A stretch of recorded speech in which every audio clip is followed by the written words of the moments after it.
Hey guys, welcome back to this beautiful crazy life. Today I'm going to be talking more about homeschool because I know a lot of you are thinking about homeschooling or have started homeschooling, have been homeschooling like me. I've been homeschooling for about 10 years and it's been great. Like, I love homeschooling my children. I love knowing what's going into their brains, what they're learning, what they need help with, what they are great at. I just love the freedom that homeschool brings. And so you might be interested in learning some of my tips and tricks that I've learned throughout my years of homeschooling.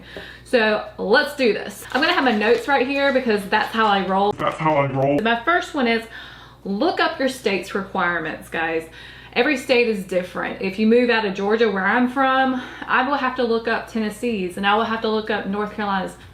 It doesn't matter where you live, they're all different. Some states you have to send in attendance and you have to send in grades, you have to do a ton of things. It depends on where you live. For Georgia, all you have to do is send in a letter of intent. I don't have to do attendance, however I do keep it. I don't have to do grades. Again, I keep grades, I write them down in a little book, but it's just very lenient and I love Georgia. So if I was ever to move from here, I would have to check out the laws before I decided to buy a house. So next, how many days do you teach? And again, that will be in your state requirements. Do you teach year round? Do you only teach, like the school system, which is what I do. I kind of stick with the school system. If they start in August, I will start in August. And if they quit in May or June, I will quit then.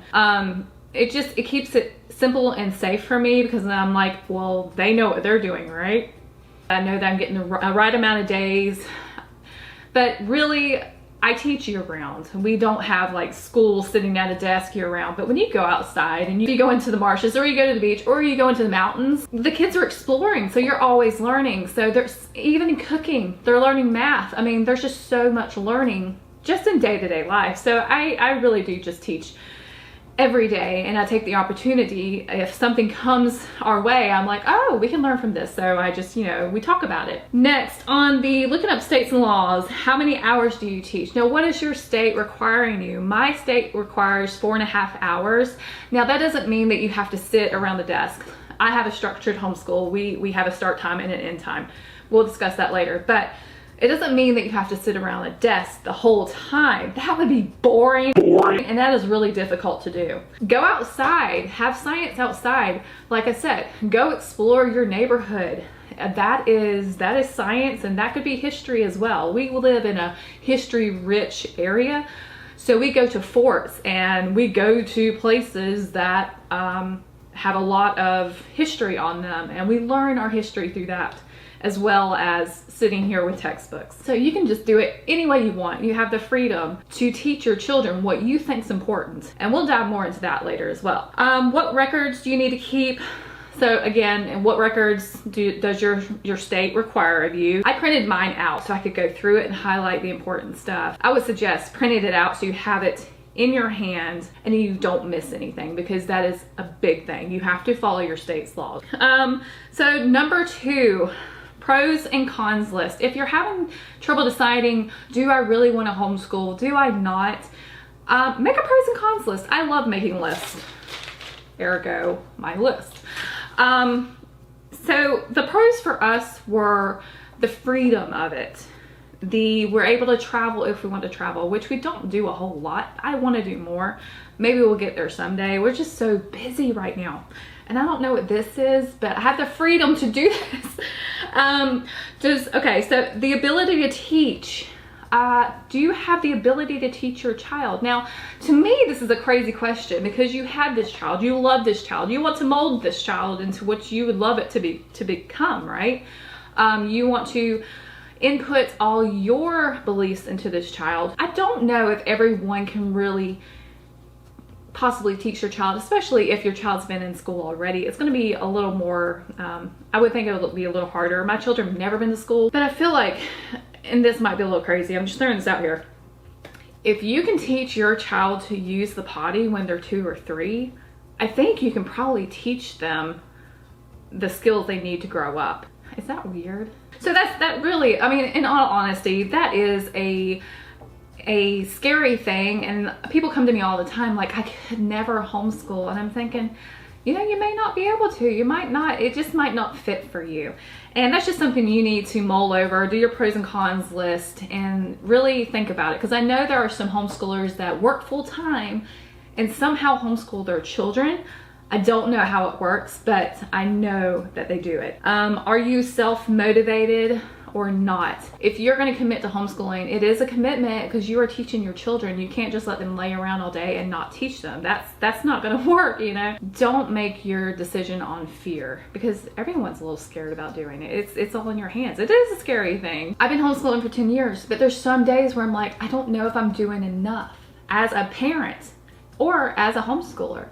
I think that's just always a thing for any caring parent. Are you doing enough? Am I messing it up? You know, that's something to hear from all homeschoolers. Like I talk to other people, I talk to other homeschoolers, and we're all saying the same thing. It's like, so-and-so needs help in this, and I just don't know how to help. And so like we get together and we help each other out. That's just what people do that care about their children and care about each other. So if you decide to homeschool, you won't be the only one in the boat. Next, socialization.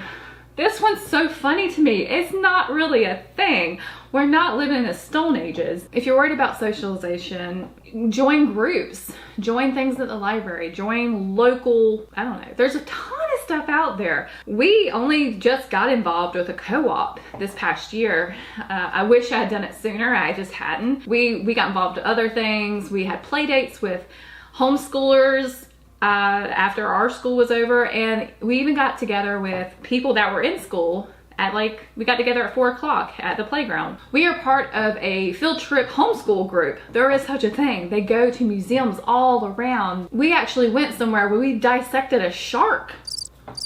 That was crazy. Like, the girls loved it, and I was like, ooh, that was disgusting. But they loved it. So there's stuff for homeschoolers everywhere nowadays. There's no reason to be unsocialized. No. Next, number 4, express what you want your child to learn under your roof. That's a big one for your pros and cons list. Like, what do you want your child to learn? Are you wanting them to just get the basic knowledge? That's okay. That's okay. I'm not saying public school is bad. I was public schooled. I'm learning more because I'm going through school a second time with my children. I think schools are changing. They have been changing, and my husband was homeschooled from, I think, 8th through his senior year. That's why we tried it in the first place. What do you want them to learn? Like, we wanted them to learn values, our morals, what we believe in, our principles. I wanted to know what they were learning and what was going into their mind. And some pros for homeschooling is being together all the time can get a little wearing sometimes, I'm not gonna lie. But the bond that homeschooling families have is huge. Like, we are so tight, and even when we have a little squabble, like, we are so tight-knit family-wise. I just love it. I love homeschool, and I know that the relationships that I'm forming with my children now, it's going to go up into their adulthood. Homeschool has made that happen. Number 5, once you have decided if you want to homeschool or not, you need to decide on a school schedule. So this is for the entire school year. Do you want to school every day just like the school district, or do you want to school every day and take 2 weeks off and then school some more and take 2 weeks off? I forget what that one's called, but people do that. Or some people just school year round, which is kind of what we do, but yeah, we're not hitting the books hard in the summer. Really, just do what works best for your family. If your family travels a lot, school when you're home. Or if you're on the road, if you are an RV traveling family, which I wish I could be you right now, that's so cool. You do it on the road. What's cool about learning on the road is you get to go touch everything. After you figure out what kind of school schedule you want, you need to figure out how do you want to lay out your day. I like structure, so our school is structured. Last year's school schedule was a little bit different than this one, and I'll go into that on another video. However, we do get up at 8 o'clock. We start school at 8:30, and we end at 12:30. Sometimes it's 1, sometimes it's longer, and sometimes it's shorter, but it all balances out for the 4.5 required hours that we need. But you do need to make this a priority because it is school for your children and they need to be taught. I'm sure there will be tests in your state. There are Georgia tests here every 3 years. So it's kind of a big deal. Set a schedule, have a game plan, Write down what you're going to teach the kids that day, or you can do it by week, by month, by year, whatever works for you. I've been doing it so long, I don't really have a written out lesson plan. But if I have something special, ooh, I have one right in front of me and I have one back here. I will write on their book, to do, you know, something that they have to get done. This one says language lessons with mommy. This is my 2-year-old. And then cursive by herself. Those are 2 things that I definitely wanted to get done, which was yesterday. So I write it down so I wouldn't forget, and that she could read it and she could do it. The game plan is not just for you. It's good for your kids to know what to expect too. And that's hence the sticky note. That's why I wrote it down. This is what's expected of you while I'm working with another child. And if you only have one child, you can write it out and have them be responsible for that, which teaches them responsibility, which is going to be needed for their lifetime success. Well, that is all for this tips segment. I will pick up on another one, which will be starting with choosing your curriculum. So I hope you enjoyed this. I hope this gave you some insight and helps you decide, do you want to homeschool?